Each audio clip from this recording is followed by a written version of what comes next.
Hey everyone, welcome back to CodeHub Pro. Today we're going to explore the basics of Internet protocols, focusing on MAC addresses, IPv4, and IPv6. By the end of this video, you'll have a solid understanding of how your devices communicate over the Internet. So let's get started. Imagine you're at a big party trying to find your friends. You'd probably look for familiar faces or call their names. Computers do something similar when they communicate over a network. Let's dive into the fascinating world of Internet protocols and see how devices find and talk to each other. First things first, what is an Internet protocol, or IP for short? In simple terms, it's a set of rules that govern how data is sent and received over the Internet. Think of it as the language computers use to talk to each other. When you're sending a letter, you need an address to ensure it reaches the right person. Similarly, devices on a network need an address to send and receive data correctly. These addresses are what we call IP addresses. To make things clearer, let's break down how data travels from one device to another. When you send a message over the Internet, it's broken down into smaller packets. Each packet carries a portion of your data along with important information like the destination IP address, the source IP address, and sequence numbers to reassemble the message correctly at the other end. Now, before we dive into IP addresses, let's talk about MAC addresses. No, not the burger or the computer. MAC stands for Media Access Control. Every device that connects to a network has a unique MAC address, kind of like a fingerprint. A MAC address is a 12-digit hexadecimal number. For example, it might look something like this: 00.1A, 2B, 3C, 4D, 5E. It's assigned by the device manufacturer and is unique to each device. Think of the MAC address as the device's name tag at our party. It's how devices are identified on a local network. MAC addresses are crucial for local communications within a network segment, such as your home Wi-Fi network or an office network. Let's take a look at an example. When your computer wants to send data to a printer on the same local network, it uses the printer's MAC address to ensure the data reaches the right device. This process is known as ARP, or Address Resolution Protocol, which helps map IP addresses to MAC addresses. But what if we want to communicate over the Internet, beyond just our local network? That's where IP addresses come in. Let's start with IPv4, which stands for Internet Protocol version 4. This has been the standard for a long time. An IPv4 address looks like this: 192.168.1.1. It's a 32-bit number divided into 4 groups separated by dots. Each group can range from 0 to 255, giving us about 4.3 billion unique addresses. While that sounds like a lot, the Internet has grown so much that we're running out of these addresses. IPv4 uses a system called subnetting to efficiently manage IP address allocation. Subnetting divides a network into smaller, manageable subnetworks or subnets. Each subnet has its own range of IP addresses, which helps organize and optimize network traffic. Let's explore a practical example of how subnetting works. Imagine a large company with multiple departments: HR, IT, sales, and so on. Each department can be assigned a different subnet, ensuring that data intended for the HR department doesn't clog the network segment used by the IT department. This makes the network more efficient and secure. That's where IPv6 comes in. IPv6 stands for Internet Protocol version 6. It's the newer, shinier version designed to solve the problem of IPv4 address exhaustion. An IPv6 address looks like this: 2001.db8. 85A3000-882E 0370-7334. It's a 128-bit number, allowing for a practically infinite number of unique addresses. To be exact, it's about 340 undecillion addresses. That's a lot of zeros. One of the key features of IPv6 is its hierarchical addressing structure, which simplifies routing. IPv6 addresses are divided into several parts, including the global routing prefix, subnet identifier, and interface identifier. This structure helps routers efficiently forward data packets across the Internet. IPv6 also introduces several improvements over IPv4, such as simplified packet headers, improved multicast support, and native support for IPsec, which enhances security by providing authentication and encryption at the IP layer. So what are the key differences between IPv4 and IPv6? The transition from IPv4 to IPv6 is a fundamental shift in Internet technology, addressing the limitations of the former and paving the way for future growth and development. Let's delve deeper into the various aspects and differences between IPv4 and IPv6 and explore how these changes impact the Internet and its users. IPv4 addresses are 32 bits long. This length allows for about 4.3 billion unique addresses. Given the rapid expansion of Internet-connected devices, these addresses are being exhausted. IPv4 addresses are written in a format called dotted decimal notation, which separates 4 groups of 8-bit numbers with dots. Each number can range from 0 to 255. A typical IPv4 address looks like this: 192.168.1.1. This address length was initially thought to be more than sufficient, but the explosion of the Internet and the advent of IoT, Internet of Things, devices have quickly depleted the available addresses. IPv6 addresses are 128 bits long, a significant increase from the 32 bits of IPv4. This expansion allows for a virtually limitless number of unique addresses, specifically 340 undecillion, 340 followed by 36 zeros. IPv6 addresses are written in hexadecimal notation separated by colons. Each group represents 16 bits, making the address much longer and more complex.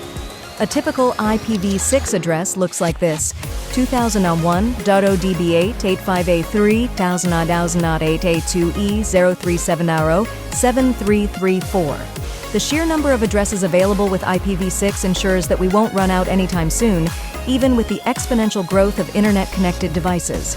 IPv4 uses a dotted decimal format for its addresses. This format divides the 32-bit address into 4 8-bit sections, each represented by a decimal number between 0 and 255, separated by dots. For example, 192.1168.1.1.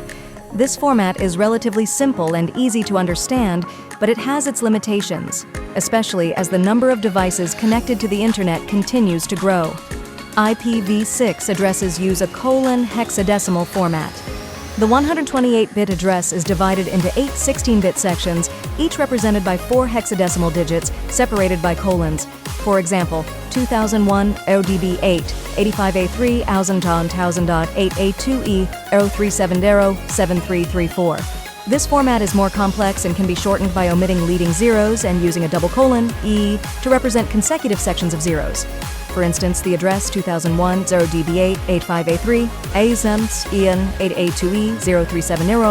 7334 can be shortened to 2001 db8 85A3 8A2E 37Ds 7334.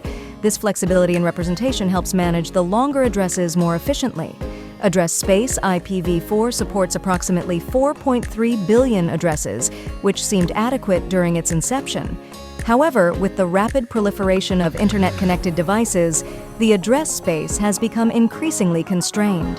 This limitation has led to various workaround techniques, such as network address translation, NAT, which allows multiple devices on a local network to share a single public IPv4 address. Despite these efforts, the exhaustion of IPv4 addresses remains a pressing issue. IPv6 addresses the limitations of IPv4 by providing an astronomical number of addresses, 340 undecillion to be exact. This vast address space ensures that every device on the planet can have a unique IP address, eliminating the need for techniques like NAT. The extensive address space not only accommodates current needs, but also anticipates future growth, including the widespread adoption of IoT devices. The availability of such a large number of addresses facilitates more straightforward network management and enhances the overall efficiency of the Internet. Security IPv4 security in IPv4 is not inherently built into the protocol. While it is possible to secure IPv4 traffic using optional features like IPsec, Internet Protocol Security, these measures are not mandatory. IPsec provides encryption and authentication to ensure the integrity and confidentiality of data transmitted over the network. However, its use in IPv4 is not widespread, leaving many networks vulnerable to various security threats. IPv6, on the other hand, has built-in security features such as IPsec as a standard part of the protocol. This built-in security enhances the protection of data through encryption and authentication, ensuring the integrity and confidentiality of communications over IPv6 networks. The mandatory inclusion of IPsec in IPv6 makes it more secure by default, addressing many of the security shortcomings of IPv4. Additionally, IPv6 supports more robust and scalable security practices, further enhancing the overall security of the Internet. IPv4 often requires manual configuration or the use of DHCP, Dynamic Host Configuration Protocol, for address assignment. DHCP is a protocol that automatically assigns IP addresses to devices on a network, but it requires a central server to manage and distribute these addresses. This process can be time-consuming and prone to errors, especially in large networks. IPv6 simplifies configuration through Stateless Address Auto-Configuration, SLAAC, which allows devices to configure their own IP addresses automatically. SLAAC enables devices to generate their own addresses without the need for a central server, reducing administrative overhead and simplifying network management. In addition to SLAAC, IPv6 also supports DHCPv6, an updated version of DHCP tailored for IPv6 networks. This flexibility in configuration options makes IPv6 networks easier to manage and more resilient. Despite the clear advantages of IPv6, transitioning from IPv4 to IPv6 is a monumental task. It requires updating infrastructure, software, and sometimes even hardware. The changeover involves many challenges and complexities, including the need for dual-stack networks, compatibility issues, and the significant investment required to implement the necessary changes. One of the main challenges in the transition is the need for dual-stack networks. A dual-stack network is one where devices and networks support both IPv4 and IPv6. This ensures compatibility and smooth communication during the transition period. Dual-stack allows devices to communicate over both protocols, ensuring that IPv4 only and IPv6 only devices can still connect with each other. This transitional phase is crucial for maintaining the functionality and connectivity of the Internet as the world gradually shifts to IPv6. Let's take a look at a real-world example. Major Internet Service Providers, ISPs, are gradually rolling out IPv6 to their customers. You might have noticed that your home router supports both IPv4 and IPv6, allowing your devices to use either protocol depending on the network they're connecting to. DNS and IP addresses. When you type a website address into your browser, your computer uses DNS, Domain Name System, to translate that address into an IP address. This could be an IPv4 or an IPv6 address depending on what's available. DNS servers are being updated to support both IPv4 and IPv6 addresses. This means when you visit a website, your device might receive both types of addresses and choose the one that's available and suitable for the connection. DHCP and local networks. At home, your router assigns local IP addresses to your devices using a protocol called DHCP, Dynamic Host Configuration Protocol.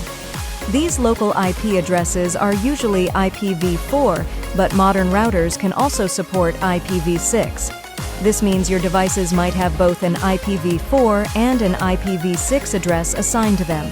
These examples show how IP addresses are used in everyday scenarios, making sure data gets where it needs to go. Let's look at a couple of practical examples to wrap things up. Visiting a website. When you type www.example.com into your browser, your computer sends a DNS query to translate this domain name into an IP address. The DNS server responds with the IP address, which could be an IPv4 address, e.g. 93.184.2634, or an IPv6 address, e.g. 2606, 2800, 220, 1248, 1893, 25C8.1946. Your computer then uses this IP address to establish a connection and retrieve the website's content. Sending an email. When you send an email, your email client connects to your email server using its IP address, The email server's IP address could be an IPv4 or IPv6 address, depending on what the server supports. The email is then routed through various networks, using IP addresses to reach its destination. Streaming video. When you stream a video from a service like YouTube, your device connects to the streaming server using its IP address. The streaming server may have both IPv4 and IPv6 addresses, and your device will use the most suitable one for the connection. Data packets containing the video content are sent to your device's IP address, allowing you to watch the video smoothly. Given the clear advantages of IPv6 over IPv4, you might be wondering why the transition hasn't been faster or more widespread. The primary reasons for this are the complexity of the transition, the costs involved, and the need for backward compatibility with existing IPv4 infrastructure. Transitioning from IPv4 to IPv6 is not a straightforward process. It involves updating a vast array of systems, including servers, routers, and end-user devices. Software and applications must also be compatible with IPv6. This requires extensive testing and validation to ensure that everything works seamlessly. The transition to IPv6 involves significant financial investment. Organizations need to upgrade their infrastructure, which can be costly. Additionally, there are operational costs associated with training IT staff to manage and maintain IPv6 networks. For many organizations, these costs can be a significant barrier to adoption. One of the biggest challenges in the transition is maintaining backward compatibility with IPv4. Many legacy systems and applications are not compatible with IPv6, and replacing or upgrading these systems can be costly and time-consuming. Dual-stack networks, which support both IPv4 and IPv6, are a necessary compromise during the transition period, but they also add complexity and cost. Despite these challenges, there are ongoing efforts to promote the adoption of IPv6. Governments, industry groups, and technology companies are all working together to encourage and facilitate the transition. For example, the Internet Society, ISOC, has launched various initiatives to raise awareness and provide resources for organizations looking to adopt IPv6. The long-term benefits of IPv6 far outweigh the challenges of the transition. IPv6 provides a virtually limitless address space, which is essential for the continued growth of the Internet. It also offers improved security and simplifies network management, making it a more robust and future-proof solution. In conclusion, the transition from IPv4 to IPv6 is a critical step in the evolution of the Internet. IPv6 addresses the limitations of IPv4, providing a vastly larger address space, improved security, and simplified configuration. While the transition involves significant challenges and costs, the long-term benefits make it a necessary and worthwhile investment for the future of the Internet. As we continue to move towards an increasingly connected world, the adoption of IPv6 will ensure that the Internet can scale to meet the demands of billions of devices, providing a secure and efficient foundation for future growth and innovation. I hope this video helped you understand the basics of Internet protocols and how devices communicate over the network. If you enjoyed this video, give it a thumbs up, share it with your friends, and don't forget to subscribe, like, and share to CodeHub Pro for more tech insights. Thanks for watching, and see you next time.